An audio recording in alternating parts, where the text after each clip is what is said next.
Hello and welcome to the i3 podcast, Conversations with Institutional Investors.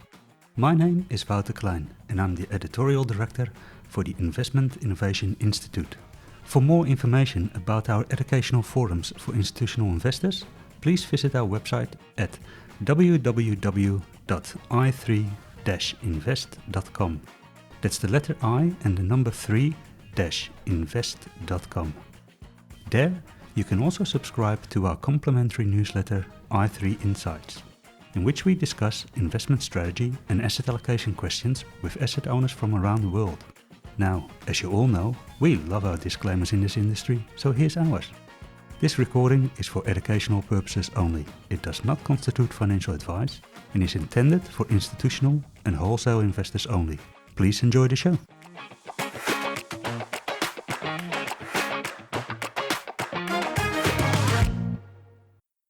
Welcome to the i3 podcast. Today, we're going to talk about independent CIO services as opposed to the outsourced CIO services. And we'll go into this distinction later. But I'm here today with Charlie Wu, who is the Director of Investment for Frontier Advisors. So Charlie leads the former State Super investment team that joined Frontier Advisors at the end of last year and established the ICIO office. We also have Elie Saikaly, who is Head of Liability-driven and Government Investors at Frontier Advisors. Charlie, Elie, welcome to the show. Happy to be here. Great to be here, Wouter. Excellent. So Charlie, maybe we start with you. From what I understand, the conversation about this started a few years ago. And we're partly tied to sort of, projections about the future of State Super. State Super is in runoff. Obviously, over time, this will pose some issues. Can you walk us a little bit through why State Super was interested in this partnership? Yeah, sure. Well, maybe let me put that in a bit of the context. I think if you look at State Super, it is not unusual. State Super actually has a really long history of coming up with innovative structure. So all the way back in the 1990s, we're talking about State Super being one of the in-house investors. The funds manager like DB Reeve and Axion's all coming out from State Super. So this is, I guess, the most recent iterations of the innovation that has been in STC's portfolios for a very long time. And just to, again, set that context correct. So the way to look at this is State Super effectively has exchanged the investment team and I to Frontier for an equity stake, subsequently hire Frontier to manage State Super's DC portfolio. And this is really a rare win-win-win situation. And what I mean by that is, in many ways, State Super wins by de-risking the portfolio management activity by appointing Frontier, and you get that continuity of services. Frontier wins because this acquisition brings on board an institutional grade implementation and operational capability. And for the people that's involved, is actually really the core component of the discussion that we're talking about. We win because we now get to expose either, in my term, horizontally, like the breadth, such as like me being exposed to different client segments, or vertically, going all the way from the formulation of investment strategy down to the implementation. And those are all growth potential. So the outcome of this is, like you said, ICIO offers that provides a non-conflicted service offering. There's a strong synergy between the two different investment teams, which we're in the part of bringing them together, and the growth potential for everybody. So at the announcement of this transaction, I spoke with John Levanas, the CEO of State Super, and he told me a little bit about the importance of sort of retaining access to adequate resources from an investment perspective. And he partly related this back to the fact that State Super is in runoff, but it has quite a complex sort of structure in place that you can't just have like one or two guys looking after it and take care of it until it's completely run off. Why is that? What's sort of the complication there? Yeah, so for most people that don't know State Super is one of the oldest schemes in New South Wales state government. I think the inception, I still use the word we every now and then, the inception for State Super is back in the early 1900s. And so it's more than 100 years old. The scheme was closed in the later end of the 1990s. And so what that created is a very aged member demographics. It has a very complex scheme dynamic. We're talking about various conditions, including reverse to spouse and so on and so forth. But the key thing from an investment perspective is it created a portfolio that is in decumulation mode. And I'm not just talking about, 1 or 2% that's in line with the spending policy of an endowment. We're talking about on average, it's a 7% actuarial projected cash outflow every year. And depends on where you draw that line, because like I said, we have aged member demographics. So depends on where you draw that line, that instantaneous liquidity shock can be quite high. And so it's not a simple, by no means, there's no simple investment, but in this particular case, because it is unique, we have to pay a lot more attention in terms of ensuring that the liquidity there, like we do forecasts, not just the member in outflow, so to speak. We're also talking about how do we ensure that we have enough liquidity to pay the member benefit payments, we have sufficient liquidity to meet the investment drawdown, so on and so forth. And all of those isn't as straightforward. Yeah, for sure. So Eli, State Super obviously had some incentive to look at this deal. What was in it for Frontier? Yeah, great question, Wouter. So Frontier and State Super have known each other for a very long time. There's a lot of comfort between the two organizations. So that's important to bear in mind here. Also, as our clients have evolved, our services have evolved with them. And in Frontier's 31-year history, we'd like to think we've adapted to the changing needs of that client base. And as you'll also know, our clients range from large complex super funds all the way through to much smaller asset owners such as charities and foundations. And over the course of that journey, Frontier has wanted to be alongside those asset owners who are looking for services outside of just advice. And in an environment where it is becoming more challenging to invest portfolios, and the burden of investing those portfolios from a compliance and regulatory point of view is ever increasing, Frontier understands better than most that those demands on those organisations is becoming a challenge for them. Yeah. And that if Frontier can step in and provide additional services over and above advice, then we remain a very relevant partner for those organisations. And I'll give you some examples which are relevant to us today. And also based on market feedback, we understand that key person risk is a challenge for a number of smaller asset owners that are struggling with retaining an investment team. That is particularly relevant outside of the large capital cities like Melbourne and Sydney. Yeah. The operational risk burden is also one that is challenging for organisations, and that sits alongside the custody challenge, where smaller asset owners are struggling to retain custody. And we observe these trends in the industry, and Frontier wants to be a consultant that sits alongside our clients and helps them solve those challenges. Yeah. So all in all, there's a range of events that have taken place in the industry in Australia where Frontier feels like it can provide a solution, and bring the best of what we do today in the advice space and what Charlie and his team does today in the portfolio management implementation space gives us an interesting proposition for the industry. So you briefly mentioned there custody as well, and from what I understand is that it was important to get support from a large custodian to sort of get this deal over the line. Why is that so important? Do they just not want to deal with the smaller clients anymore? The challenge that we observe, Wouter, is that smaller asset owners, and particularly outside the superannuation space, don't offer those larger global custodians scale. Yeah. And also are going to struggle offering those services at a reasonable price given the size of those portfolios. And this is not just an Australian phenomenon, it's one that's also happening globally, but one that really was seeded by the closure of NCS a number of years ago. Yep. And that had a cascading effect on the rest of the industry.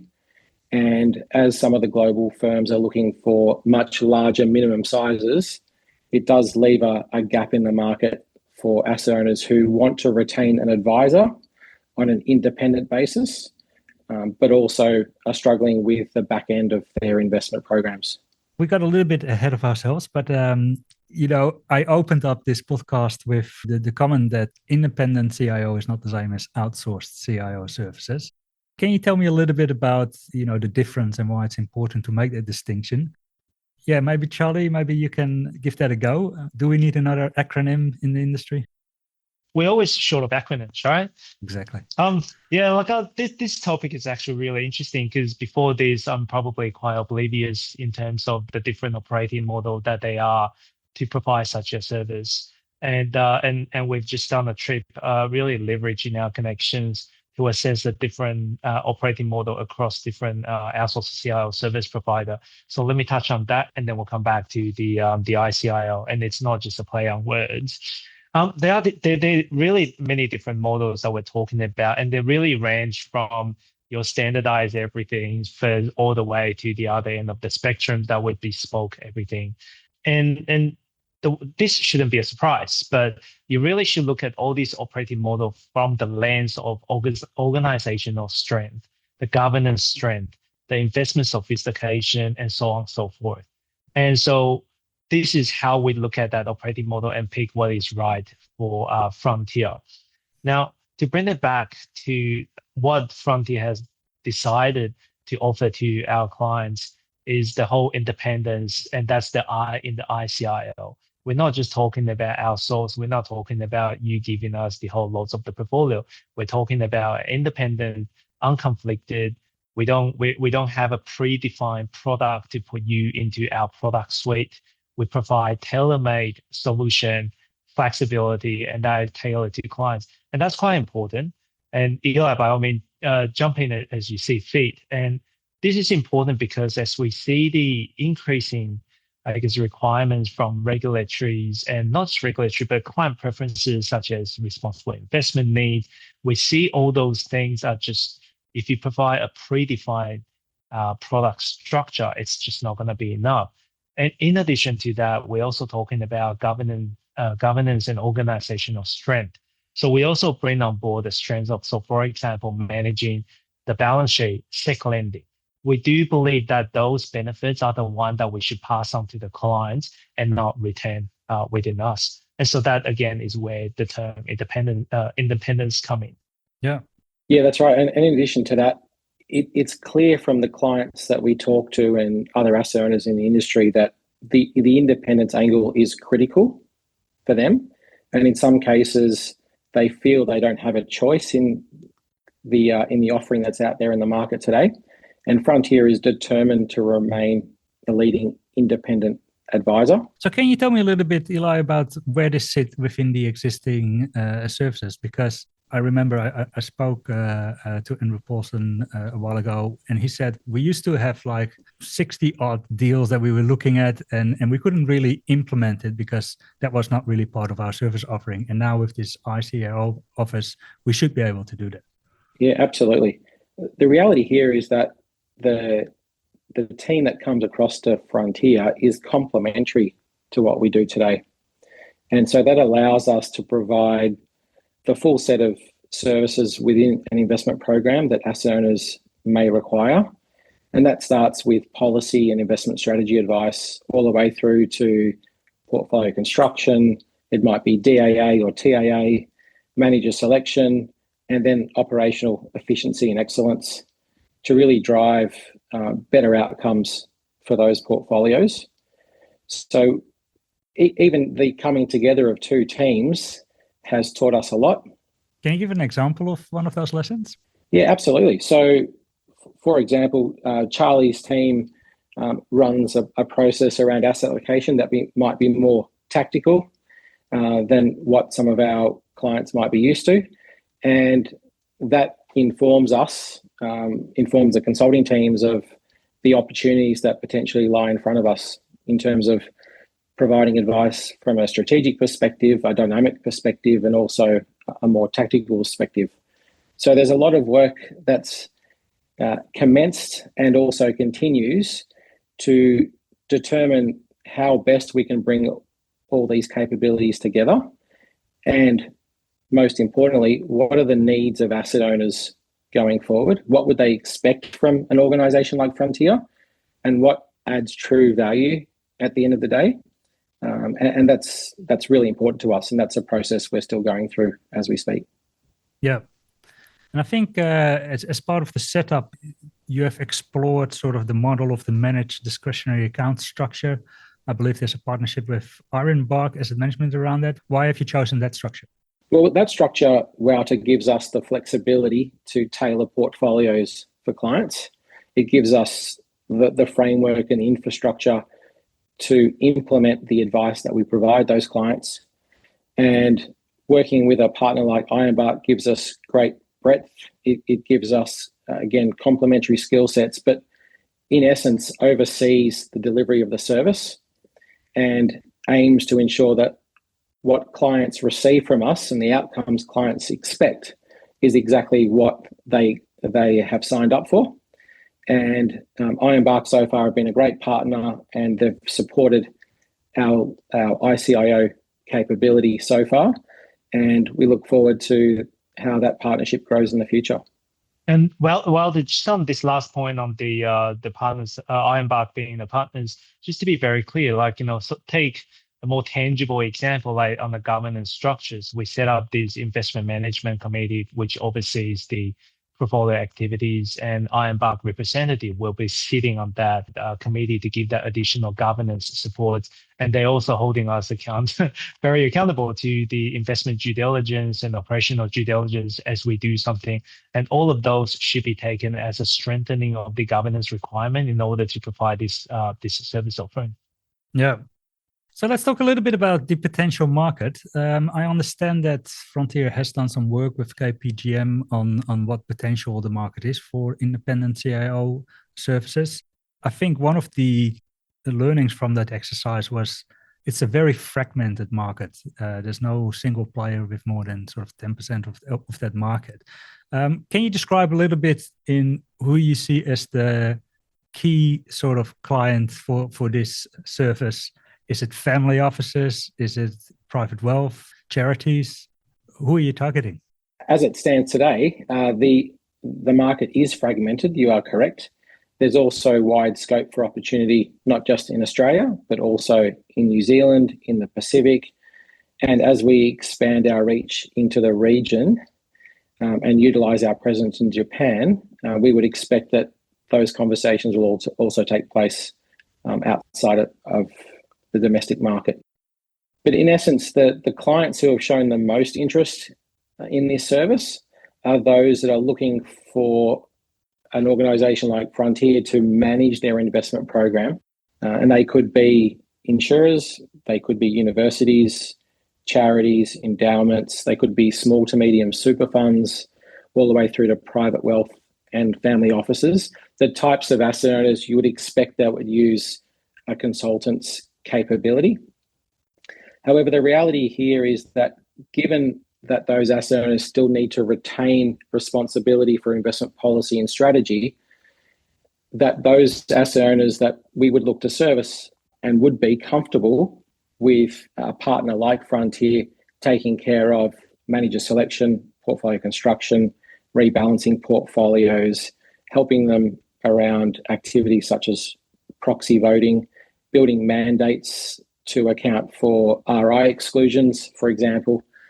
And that's the focus for us, is what are the activities and needs of those asset owners, regardless of who they are, and whether Frontier can provide the support that those asset owners expect. And one of the key points of difference for us here is that we're offering a much deeper level of transparency than the industry is used to. And that's very much around reporting, it's very much around costs, and it's very much around what's in the portfolio, driving returns, driving risk. So those asset owners have a reasonable amount, if not a sufficient amount of comfort around the activities in those investment programs. Charlie, Eli just mentioned Japan. I think you've been recently on a trip to Japan. Did you go there for these services, or did you go for investment research? Well, how did you know that? I'm well informed. I was definitely there to see some prospects, and I guess Japan is one of those. If you speak to any funds management business person, they'll tell you that Japan is a market that will take easily 4 or 5 years to crack. And I think so Frontier established a Japan office about 4 years ago, and we're definitely working closely with our strategic partner, Nissay Asset Management. We're growing the revenue there steady and stable. And we're seeing a bit of the crack. And so this trip in many ways is to bring the ICIO capability to the prospect to see if they're interested. And ICIO is one of those very interesting, service in the sense that we're not talking about just coming in to do the whole lot of the portfolio. Like after dealing with some of the prospects in Japan, we also find that sometimes they just want us to come in and manage a sleeve of the portfolio. And that's easily something that the team can do. We're seeing opportunity there. So a sleeve of the portfolio, is that sort of like the Texas teachers model, like the partnership model? It is a partnership model. And normally, as you can probably imagine, that in Japan, some of the clients, I can't say a lot of clients, some of the clients and some of the prospect, they like our research in the real asset segment, for example. And so the natural question there is, well, I can manage my own bonds and equities portfolios, but you have a lot more experience in real estate. So Japan is a natural second sort of market. Is it the intention to make this sort of a global service? Are you looking at other countries? At this stage, no. Primarily is still in Japan and domestically in Australia. Now, I can say in due course that's probably more an APAC initiative rather than a global initiative. At the end of the day, there's a very, very well-developed US markets and very well-developed European markets already. Yeah. This initiative was announced last year. I think there were some regulatory hoops to jump through before you sort of could open for business. How's it going? Do you have any clients? Absolutely. Our first client is State Super, New South Wales. and so the focus at the moment is completing the project and making sure we jump those hurdles, and that's imminent. And then it is about ensuring that those existing clients and prospective clients understand the offering. So we have had significant amount of inbound interest in this service, particularly around solving the challenges that I mentioned around key person risk, operational risk, performance reporting, custody. They are the real drivers of concern for asset owners interested in a service like this. And we cannot underestimate the challenges around performance in today's market, particularly given the outcomes of active management in particular asset classes, the desire for asset owners to look into private markets as well, and access opportunities offshore. Yeah. So there's some significant drivers ensuring that asset owners are revisiting their current arrangements, and that Frontier has benefited from those inbound queries, and we would expect to be in a very good position to bring on additional clients in the imminent future. And that's going to have cascading effects on not only State Super, but our whole business in terms of building scale, making sure that our clients benefit from that scale, but also giving our staff different career paths, making our work more interesting, and also connecting us much closer to the end portfolio or the end client. And I think there's real value in that type of work. And we look forward to the next steps of this service. And will the services focus predominantly on sort of the portfolio construction piece, asset allocation piece, or are you also looking at more strategic type of questions like, should an organization do TPA, or maybe these organizations are too small for it, but it's a lively debate? Charlie, do you have any views on that? Yeah. I was thinking when TPA is going to come up in this conversation. No. we can talk about TPA in a slightly separate context, but in this particular case, I think it has a lot more to do with what we can offer. And if you look at this from a business perspective, we're talking about a slightly smaller asset owners and in a challenging environment, not just regulatory, but also the market dynamic that is going. So naturally, you can see that. For example, if an organization that wants to establish hedge fund platforms, hedge fund portfolios, or a real estate portfolio, the specialist services that need in order to build out that portfolio is quite meaningful. And not everybody has the budget to develop the internal team, let alone talking about data modeling, so on and so forth. And so those are things where we stepped in terms of helping them to develop that services. And for some, that is on different path of maturity of the organizational maturity. We can also be there to help them, to guide them through the setting of the policy. If they want to grow the internal team, then we're there to help them to grow that internal team. All those are all on the table for people to consider. And I think as we kind of heading into a more complex environment, every organization, every smaller asset owners has the right to get that type of services, and that's what we're here to develop.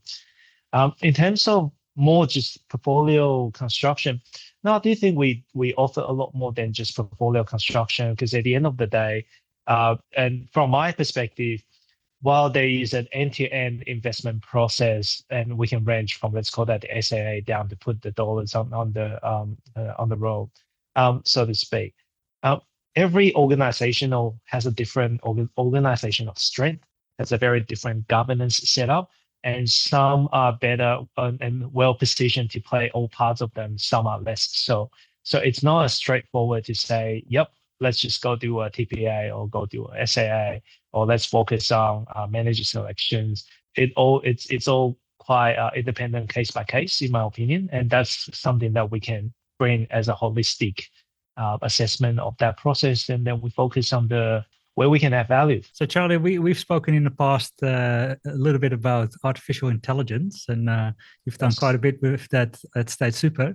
Are you bringing some of those learnings now to new clients coming on board? Can they ask for a AI roadmap for their organization? They definitely can. They can ask AI roadmap. They can ask AI governance. But Wouter, like, we started this conversation 8 years ago, and back then no one was doing AI or machine learning. Nowadays, if you don't use AI, you're falling behind. So I think the world is in a slightly different place. As you will know, that we're always open to compare notes and helping people. We're definitely bringing our capability to Frontier and assist the clients. Yeah. Charlie, you didn't have to go all the way to Melbourne to make this work. There's now a Sydney office. What are the plans for that office? And I don't know if you can answer this as well. I understand there's a few spare seats as well, so you can have some growth there in the office. Yeah. Well, let's start with the Sydney office. We definitely have a few spare seats, and we will grow the Sydney office, Sydney presence. Sydney is really important for us, for Frontier, in many ways. We do have many clients that is Sydney based, and so instead of flying everybody from Melbourne to Sydney, which we still do, but now that they have a permanent location where, say, Elie, when he comes to Sydney, there's an open arm, a nice cup of tea, being made ready for him to step in, and he has an office to work on. So all that is good. Now, that being said, we still like to maintain like let's call that friendly rivalry between our Sydney and Melbourne office. I mean, the reality is, Charlie, that AFL is the prominent football code. So there's probably no argument there. And I'll let you have the benefit of better weather as well, being in Sydney. No comment on that one. Fair enough. So what's ahead in the next couple of months? What's on your agenda? Do you need to, are you developing model portfolios that you prepare for future clients, or what's going on? We are essentially finalizing the regulatory process, and we are not far away from official launch, which we're really excited about. In the meantime, we are ensuring that we continue with our change management program, making sure our whole team, our whole business is on the journey with us and understands how this service fits in with what Frontier has historically provided to clients. And we've held a number of company-wide initiatives and activities to make that happen. So in December, we held an immersion day where everyone joined us in the Melbourne office, and there was a lot of rivalry between Melbourne and Sydney, but at the end of the day, we all came together, and it was a very energizing event for the whole organisation. And we've conducted a number of training sessions across the business around education and getting together a real understanding of what this service means and how we deliver that service into the future, as well as a number of work groups which have sought to make some important strategic decisions around our governance framework, as Charlie mentioned earlier, our risk framework, ensuring that our service remains independent. We offer the transparency that asset owners are looking for as well. So that there's a lot to be done, and we've made a lot of progress so far, but we are really looking forward to the official launch of this service for Client 2 and beyond. Yeah.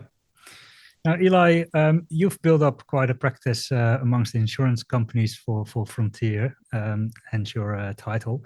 Are they also potential client for this service? Is that suitable for an insurance environment? Absolutely, it is.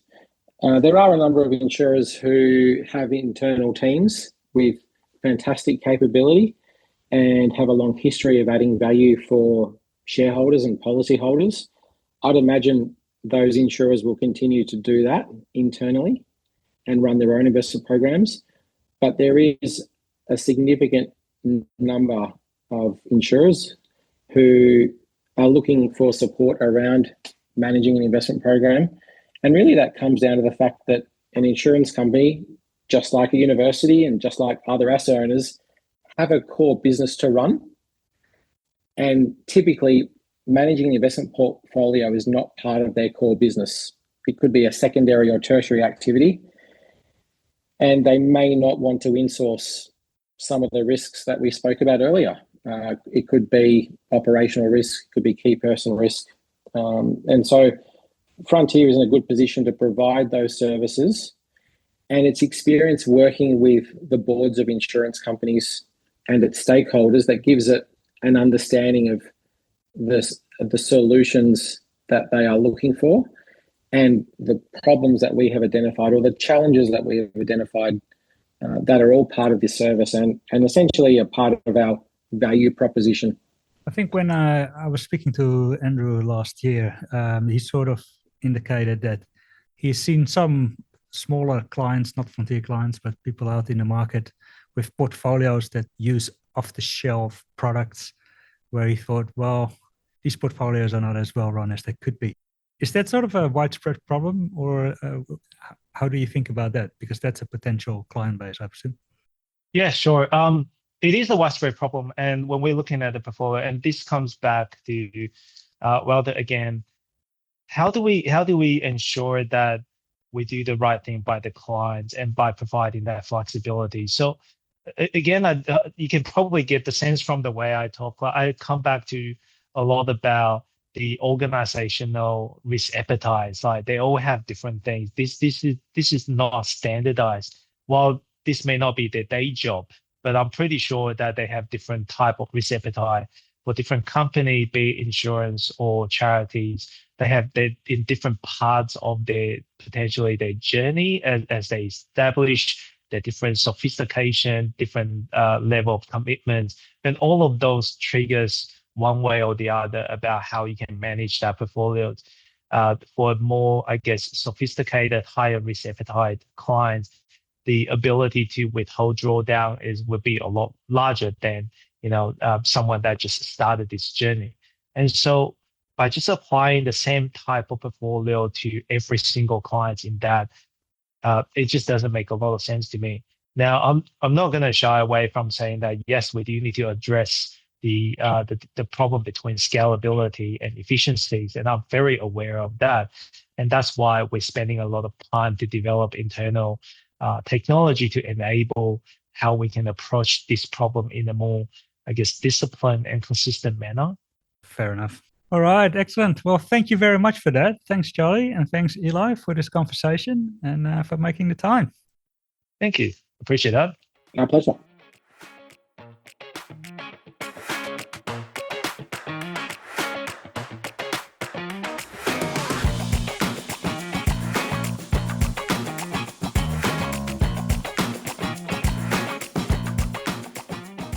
Thank you for listening to the i3 podcast. For more information, please visit our website at www.i3, that's the letter I, the number 3, -invest.com. And don't forget to like, subscribe and review. Thank you very much.